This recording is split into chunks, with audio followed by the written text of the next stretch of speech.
الحمدللہ رب العالمین والصلاة والسلام علی سید المرسلین، اما بعد۔ معزز سامعین و ناظرین، گزشتہ 2 ایپیسوڈ کے اندر میں نے آپ کو طہارت اور ستر عورت کے تعلق سے بیان کر دیا۔ میں نے جو نماز کے مسائل کے تعلق سے پروگرام شروع کیا تھا اور جس کے اندر میں نے سب سے پہلے نماز کی شرطوں کو بیان کرنا شروع کیا، کیونکہ نماز سب سے اہم عبادت ہے، سب سے افضل عبادت ہے، اور اس کے جو شرائط ہیں، اس کی جو شرطیں ہیں، تو وہ سب سے پہلے، چونکہ ان کا تعلق نماز سے پہلے ہے، جب تک شرطیں نہیں پائی جائیں گی آپ نماز پڑھنے کے لائق نہیں ہوں گے۔ تو میں نے نماز کے 2 شرطوں کو پہلے ایپیسوڈ میں نے طہارت کے تعلق سے، اور دوسرے ایپیسوڈ میں نے ستر عورت کے تعلق سے بیان کر دیا۔ آج میں آپ کو استقبال قبلہ، وقت، نیت، تکبیر تحریمہ کے تعلق سے بتانا چاہتا ہوں۔ معزز سامعین و ناظرین، استقبال قبلہ کا مطلب یہ ہوا کہ قبلے کی طرف منہ کرنا، یعنی آپ کسی دوسرے رخ کی طرف یا دوسری جہت کی طرف کھڑے ہو کر نماز نہیں پڑھ سکتے ہیں، آپ کی نماز نہیں ہوگی۔ آپ کو نماز پڑھنے کے لیے قبلے کی جانب منہ کرنا آپ کا نہایت ہی ضروری ہے۔ آپ کے دماغ میں بھی یہ ہو کہ ہم قبلے کی طرف منہ کر کے جو ہے وہ نماز پڑھ رہے ہیں، اور وہ نیت کے اندر آئے گا بھی کہ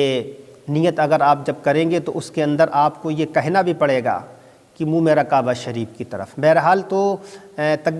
استقبال قبلہ کا مطلب یہی ہوا کہ اپنا چہرہ جو ہے وہ کعبہ شریف کی طرف کرنا نماز کی حالت میں۔ اچھا، اگر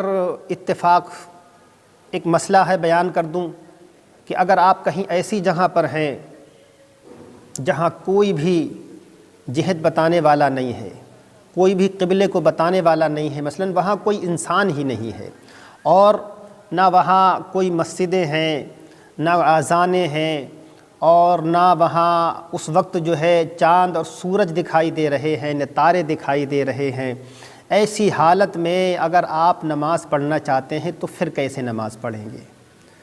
تو علماء نے فرمایا ہے اپنے دل کو کسی ایک سمت کی جانب، کسی ایک جہت کی جانب جما کر دیکھیے، تو آپ کا دل جو ہے جس سمت کی طرف جم رہا ہو، جس جانب آپ کا دل زیادہ کہہ رہا ہو کہ ادھر قبلہ ہو سکتا ہے، تو آپ اس قبلے، اس جانب جو ہے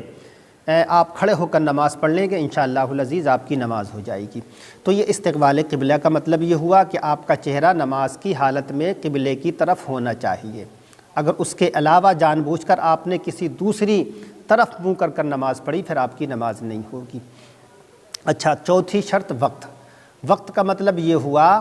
کہ جس نماز کو آپ پڑھنا چاہتے ہیں تو وہ اس کے وقت میں ہونا چاہیے، یعنی نماز کو اس کے وقت میں پڑھنا۔ مثلا فجر کی آپ نماز پڑھنا چاہتے ہیں تو اس کا وقت یہ ہے کہ صبح صادق سے لے کر، یعنی طلوع فجر سے لے کر طلوع آفتاب تک، یہ فجر کا وقت کہلاتا ہے۔ تو فجر کی نماز کو اتنے ہی اس کے ہی اپنے وقت میں پڑھنا، یہ جو ہے وہ وقت کہلاتا ہے۔ اسی طریقے سے ظہر، اسی طریقے سے عصر، اسی طریقے سے مغرب اور عشاء کو جو ان کے وقت ہیں، ان نمازوں کو اپنے اپنے وقت میں پڑھنا، یہ جو ہے وہ نماز کی شرط ہے۔ 5ویں شرط ہے نیت۔ نیت کا مطلب وہی ہے کہ آپ کے دل میں جو ہے یہ نیت ہونا چاہیے کہ مثلا ہم ظہر کی نماز پڑھ رہے ہیں تو ظہر کی نیت ہونا چاہیے، عصر کی نماز پڑھ رہے ہیں تو عصر کی نیت ہونا چاہیے۔ اس طریقے سے جو ہے آپ جو ہے وہ زبان سے بھی نیت کر سکتے ہیں، زبانی نیت بھی کر سکتے ہیں، اور آپ دل کے اندر بھی نیت کر سکتے ہیں، لیکن زبان سے نیت کرنا یہ مستحب ہے۔ تو لہذا زبان سے نیت کرنا چاہیے، اور نیت مثلا آپ ظہر کی نماز پڑھ رہے ہیں تو آپ اس طریقے سے نیت کریں کہ نیت کی میں نے 4 رکعت نماز ظہر کی اللہ تعالیٰ کے لیے، منہ میرا کعبہ شریف کی طرف، اور اگر امام کے پیچھے پڑھ رہے ہیں تو یہ کہیں گے کہ پیچھے امام کے منہ میرا کعبہ شریف کی طرف، اللہ اکبر۔ تو یہ نیت ہے، اور حضور نے نیت کے تعلق سے بتایا ہے کہ اگر آپ زبان سے نہیں کہنا چاہتے ہیں، دل میں اگر نیت رکھتے ہیں تو حضور فرماتے ہیں انما الاعمال بالنیات، کہ عمل کا دار و مدار نیت کے اوپر ہے۔ تو آپ دل کے اندر بھی نماز کی نیت کر سکتے ہیں اور اپنی زبان سے بھی نیت کر سکتے ہیں، زبانی نیت، اور اس کو زبان سے نیت کرنا یہ مستحب علماء نے اس کو کہا ہے۔ اور پھر آپ کی جو زبان ہے اس کے اندر آپ نیت کریں، اور اگر آپ عربی کو جانتے ہیں تو عربی کے اندر نیت کرنا، یا عربی نہیں بھی جانتے ہیں عربی کے اندر نیت کرنا، یہ افضل کہلاتا ہے، علماء نے فرمایا ہے۔ اب چھٹی شرط بچی ہے جس کا مطلب ہوا تکبیر تحریمہ۔ تو تکبیر تحریمہ مطلب اللہ اکبر کہنا، یہ جو ہے وہ علماء نے اس کو شرط کے اندر شمار کیا ہے، چونکہ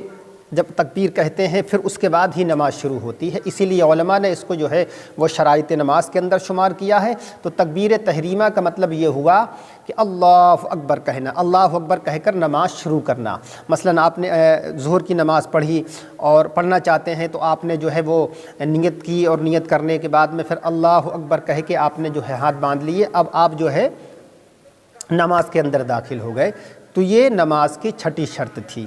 تو آپ نے جو ہے وہ نماز کے جو 6 شرطیں ہیں ان کے تعلق سے آپ نے سن لیا کہ طہارت کا مطلب کیا ہوتا ہے، اور استقبال قبلہ کا مطلب کیا ہوتا ہے، ستر عورت کا مطلب کیا ہوتا ہے، وقت کا مطلب کیا ہوتا ہے، نیت کا مطلب کیا ہوتا ہے، اور تکبیر تحریمہ کا مطلب کیا ہے۔ میں نے شرائط نماز آپ کے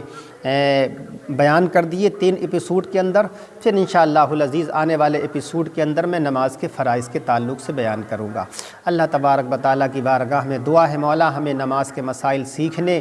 کی اور دوسروں کو سکھانے کی توفیق عطا فرمائے۔ وما علینا